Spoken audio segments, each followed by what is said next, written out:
Tem uma cena que fica passando na sua cabeça. Não agora, não hoje, de anos atrás. Uma decisão que você tomou, uma coisa que você disse ou deixou de dizer. Uma oportunidade que você deixou passar. E mesmo com tudo que mudou desde então, aquela cena volta na cama, de madrugada, no silêncio do carro, no meio de uma reunião, do nada. Como um vídeo que ninguém pediu para tocar. Isso tem um nome. Não é fraqueza. Não é loucura. É culpa crônica a menos. E ela funciona de um jeito muito específico no seu cérebro. O sistema de memória humano foi desenhado para guardar eventos com carga emocional alta. É um mecanismo de sobrevivência. O problema é que, quando você fica ruminando sobre um erro do passado, sem processar de verdade, o cérebro trata aquilo como uma ameaça ainda ativa. Ele continua te mandando o alerta, como se a situação ainda precisasse ser resolvida. A culpa que não foi processada não te protege, ela te paralisa. Nos próximos minutos você vai entender exatamente por que isso acontece. Por que a culpa trava algumas pessoas e liberta outras. E como os estoicos, especialmente Marco Aurélio e Epicteto, desenvolveram uma resposta para isso, que vai muito além de perdoa a si mesmo e segue em frente. Não é motivação, é uma ferramenta real. E você pode aplicar ainda hoje. Talvez a sua cena não seja dramática, talvez não seja um grande erro, é algo menor, mas que pesa do mesmo jeito. Você foi duro demais com alguém que não merecia. Você escolheu segurança quando deveria ter arriscado. Você ficou calado quando devia ter falado. Você falou quando devia ter ficado calado. Ou talvez seja algo mais antigo, um relacionamento que você destruiu sem querer. Um pai, uma mãe, um filho, menos com quem você não foi o que deveria ter sido. Uma versão de você que decepcionou alguém que confiava em você. E aqui está o que ninguém te conta sobre a culpa crônica. Ela não aparece porque você é uma pessoa ruim. Ela aparece porque você tem consciência moral. A culpa prova que você se importa. O problema não é sentir culpa. O problema é o que você faz com ela depois. E é exatamente aqui que o estoicismo entra. Não como consolo, como cirurgia. Marco Aurélio, imperador de Roma, um dos homens mais poderosos da história, menos escreveu nas suas meditações que o arrependimento é o remorso pela perda de uma oportunidade útil. Ele não estava dizendo que arrependimento é ruim. Estava dizendo que arrependimento que não gera ação é desperdício. Vamos entrar nisso fundo. A culpa que te consome e a culpa que te transforma parecem iguais por fora. Por dentro, são opostas. A neurociência chama isso de 2 sistemas de resposta ao erro. O primeiro sistema é o saudável. Você comete um erro, sente culpa, analisa o que aconteceu, tira uma lição, corrige o que for possível e segue em frente. É um ciclo que se fecha. A culpa cumpriu a função dela. O segundo sistema é o que a maioria das pessoas de 35, 40, 50 anos carrega. Você comete um erro, sente culpa menos, e ao invés de fechar o ciclo, você abre um loop, começa a remoer, fica repetindo a cena.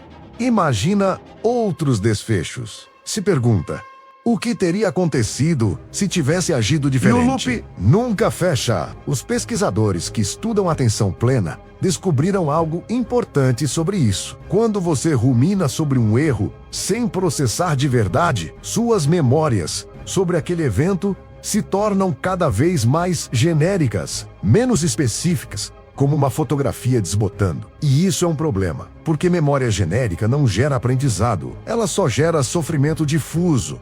Você não lembra do que exatamente aconteceu, você lembra de como se sentiu e continua sentindo. A diferença entre os 2 sistemas não está no tamanho do erro que você cometeu, está no que você faz com a culpa depois que ela aparece. Os estoicos tinham uma palavra para a culpa saudável: metanoia, mudança de mente, uma revisão honesta de si mesmo que gera ação. E tinham outro conceito para o loop destrutivo, o que chamavam de patos, uma paixão desordenada que domina a razão e te impede de agir com clareza. A culpa crônica é um patos ela não te melhora, ela te consome. Mas existe um segundo nível disso que muda completamente a forma como você olha para o passado. Você está julgando quem você era, com os olhos de quem você é agora. E isso é uma injustiça que você comete contra si mesmo todo dia. Pensa comigo, você tomou aquela decisão com as informações que tinha naquele momento, com a maturidade que você tinha naquele momento, com as feridas que você carregava naquele momento, com o medo, a pressão, a confusão que você sentia naquele momento. A versão de você de hoje, que aprendeu, que viveu mais, que tem outros recursos, tá julgando a versão de você de 10, 15, 20 anos atrás? Isso não é julgamento. É uma armadilha cognitiva. Os psicólogos chamam isso de viés hindsight. O viés do eu sabia que ia dar nisso. Depois que algo aconteceu, o cérebro reorganiza as memórias como se o desfecho fosse óbvio desde o início. E aí você passa a acreditar que deveria ter sabido, que deveria ter feito diferente, que não havia outra escolha a não ser a escolha certa. Mas no momento em que você decidiu, não era assim. Epicteto, que foi escravo antes de se tornar um dos maiores filósofos da história, menos entendia isso de uma forma muito visceral. Ele dizia que o que está sob nosso controle é o juízo, o impulso, o desejo, a repulsa, tudo que é ação nossa. O que não está sob nosso controle é o passado. O passado nunca esteve, nunca vai estar, e julgar a si mesmo por uma decisão que não está mais em suas mãos é menos, nas palavras de Marco Aurélio, uma loucura. Ele escreveu nas Meditações: se a escolha foi tua, por que proceder assim? Se foi de outrem, quem vais tu culpar? Todos os pensamentos de culpa estão deslocados. Se puderes, corrige. Se não puderes corrigir a situação, para que recriminar? Tudo o que não tem sentido não vale a pena. Deixa isso entrar. Ele não está dizendo que você não errou. Está dizendo, se você pode corrigir, corrija. Se não pode, recriminar é gasto de energia sem propósito. E aqui vem a parte que incomoda mais. Muitas pessoas continuam se punindo, não porque acreditam que isso vai mudar alguma coisa, mas porque, no fundo, acreditam que parar de se punir seria admitir que não se importam com o que fizeram. Como se a punição fosse prova de caráter. Não é. A punição contínua é apenas mais um modo de fugir da única pergunta que realmente importa. O que você vai fazer a partir de agora? Mas antes de chegar nisso, existe um terceiro nível que a maioria das pessoas nunca percebe. O estoicismo não pede que você aceite o passado de boa vontade. Ele mostra que você não tem outra opção. Isso muda tudo. A dicotomia do controle é o princípio mais fundamental do estoicismo. E também o mais mal entendido. Epicteto começa o manual com isso. Das coisas existentes, algumas são encargos nossos, outras não. O que é nosso? O juízo que fazemos das coisas, as escolhas que fazemos agora, a direção que damos à nossa vida a partir deste momento. O que não é nosso, o corpo, a reputação, o que os outros pensam menos e o passado. O passado está definitivamente fora da sua alçada. Não porque você seja impotente, mas porque o passado já pertence ao que aconteceu. Imutável. Marco Aurélio escreveu nas Meditações com uma precisão que corta. Recorda que não é o passado que te aflige, mas sempre o presente. Isso é fundamental. A culpa que você sente agora, essa sensação no peito, esses pensamentos que voltam, não está no passado. Está acontecendo no presente. É um julgamento que você está fazendo agora. É uma história que você está contando para si mesmo agora. E isso significa que está, em parte, sob seu controle. Você não pode mudar o que fez, mas pode mudar o que faz com o que fez. Pensa na situação que fica te perseguindo. Agora se pergunta honestamente, tem algo que você ainda pode fazer? Uma conversa que pode ter, um pedido de desculpa que ainda faz sentido, uma ação que repara algo menos, mesmo que Parcialmente? Se tem, faça, não amanhã, o mais rápido possível, porque a ação é o único antídoto real para a culpa. Se não tem menos se a situação pertence ao passado de um jeito que não tem mais como tocar, então a pergunta que o estoicismo coloca é direta. Manter esse peso te torna uma pessoa melhor ou te mantém preso numa versão antiga de você que você já superou? Guardar culpa por algo que não pode mais ser mudado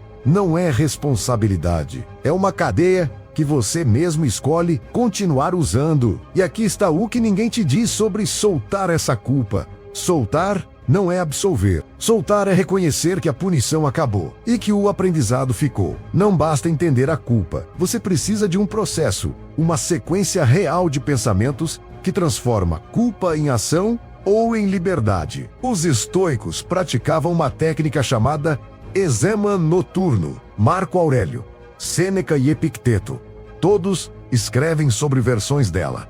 É simples e é cirúrgica. No final do dia menos, ou quando a culpa aparecer, você faz 3 perguntas em sequência. A primeira, o que exatamente aconteceu? Não a versão catastrofizada. Não o julgamento moral que você já elaborou sobre si mesmo.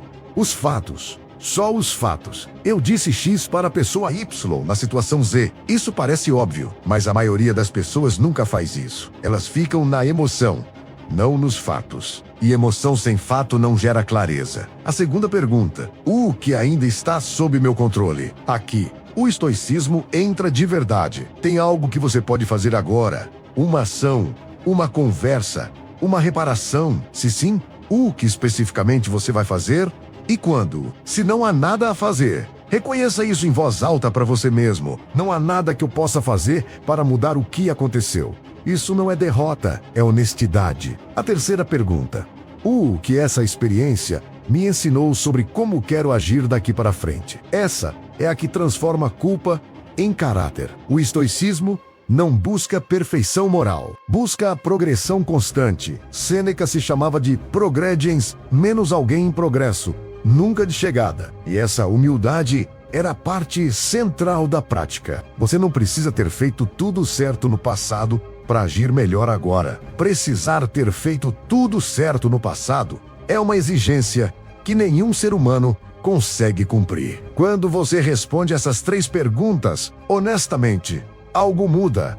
A culpa deixa de ser um loop sem fim. Ela se torna uma informação. E informação gera escolha. Sêneca escreveu para o seu amigo Lucílio: reivindica a ti mesmo. No contexto dele, isso significava: pare de deixar seu tempo e sua mente serem roubados pela opinião dos outros, pelo passado, pelo medo. Reivindicar a si mesmo em relação à culpa significa isso. Você reconhece o erro.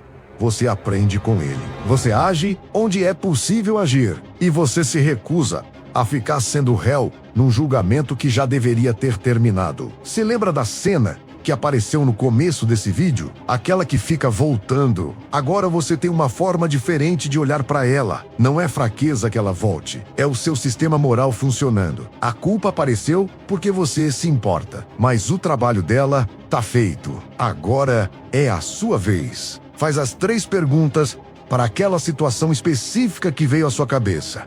Hoje, antes de dormir, o que exatamente aconteceu? Só os fatos? O que ainda está sob meu controle? O que essa experiência me ensinou? Se tem algo a fazer, faça. Se não tem, reconheça em voz alta que o passado pertence ao passado e que você pertence ao presente. Marco Aurélio passou 20 anos governando o maior império do mundo com guerras, traições, perdas e erros. E ele se sentava toda noite e escrevia nas meditações. Não para o mundo, para si mesmo, examinando onde tinha errado e como poderia ser melhor amanhã. Ele não se perdoou com facilidade, mas também não se deixou destruir pelo que não podia mais mudar. Essa é a diferença entre culpa que paralisa e culpa que transforma. Uma última coisa antes de você sair. Pensa naquela situação que veio à sua cabeça durante esse vídeo. Pode ser recente, pode ser antiga. Tem algo que você ainda pode fazer sobre ela, menos uma ação, uma conversa, uma reparação, ou ela pertence definitivamente ao passado? Me conta nos comentários. Não precisa dar detalhes. Pode ser só isso. Ainda dá para agir ou pertence ao passado. Quero ver quantas pessoas estão nesse processo. E se esse vídeo fez sentido para você, considera se inscrever no canal. A série vai continuar. Próxima emoção. Mais um passo nesse trabalho de se conhecer de verdade. Até lá!